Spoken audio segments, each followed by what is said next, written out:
Mon père avait un camion. C'était pas à lui, c'était pour le travail. Il traversait presque tout le Chili, depuis Santiago jusqu'à Puerto Montt. 1000 kilomètres. Une semaine pour faire l'aller-retour. Vous savez, le Chili, c'est long et étroit comme pays, comme un spaghetti. Voilà.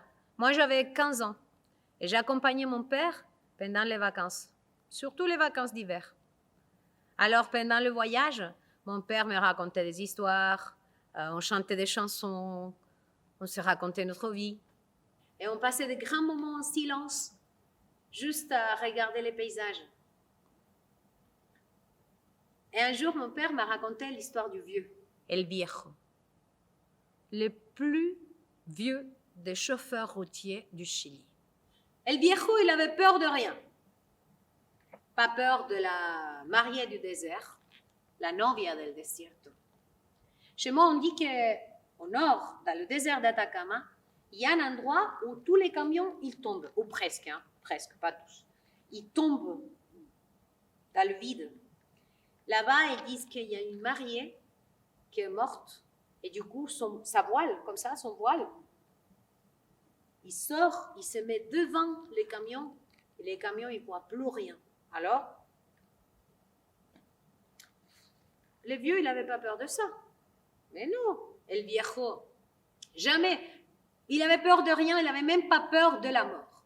Et un jour, il était comme d'habitude, accroché à son volant, et il a senti quelque chose. Là.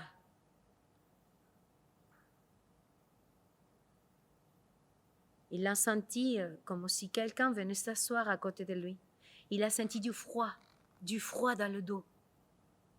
Et il a regardé comme ça, et il l'a vu. Elle, la muerte, la mort. La muerte a regardé le vieux, elle lui a dit ton heure est arrivée. Le camion a disparu, la route a disparu. Tout est devenu bleu, azul profundo.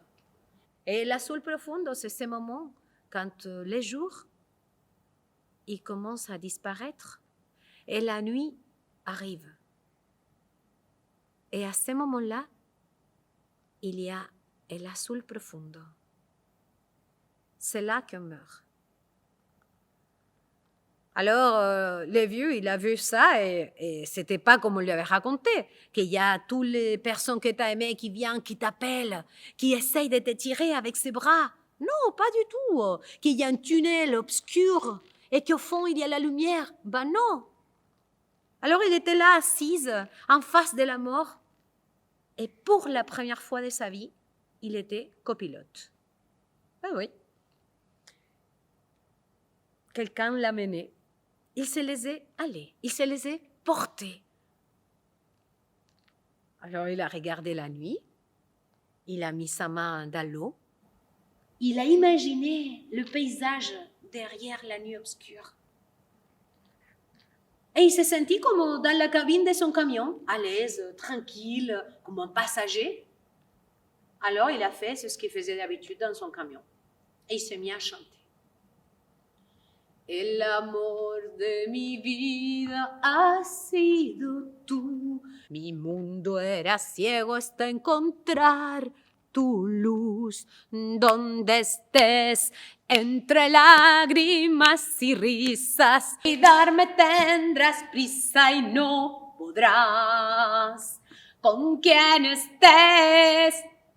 Et là, il s'est rendu compte qu'il était en face de la mort. Alors, il lui a chanté à elle. Perdóname, perdóname, si hay algo que quiero, eres tú, mía, la culpa ha sido mía, qué lenta es mi agonía, vacía de esperanzas para mí, tanto amor me mata y me da vida a la vez. Tanto amor fresa salvaje, cuerpo de mujer, hay vida en tu vida, hay algo que no ves, fresa salvaje, ya no puedo más, ya no puedo más, siempre se repite la misma historia, ya no puedo más, ya no puedo más. Et là, c'est la mort qui lui dit « Je ne peux plus. Tais-toi. Si tu te tais, je te ramène à la vie. » Et les vieux, bien sûr, se quedó callado. Et la mort, elle a pris les rames et il l'a ramené de l'autre côté. Et juste au moment où le vieux, il allait sortir de la barque, la mort lui a regardé en face, il lui a dit « Écoute-moi bien, la prochaine fois je vais venir et je vais te mettre un scotch sur la bouche. » Et là, la rivière a disparu, les bleus profonds ont disparu, la barque, la mort sont disparus. Et le vieux se retrouvait de nouveau assise, accroché à son volant. La seule chose qui avait changé, c'était le moteur qui s'était arrêté. Le vieux a allumé le moteur, a mis la musique à fond, toujours la même, et il est parti. Par cette immense route, la Panamericana, énorme, qui traverse toute l'Amérique du Sud et la vie.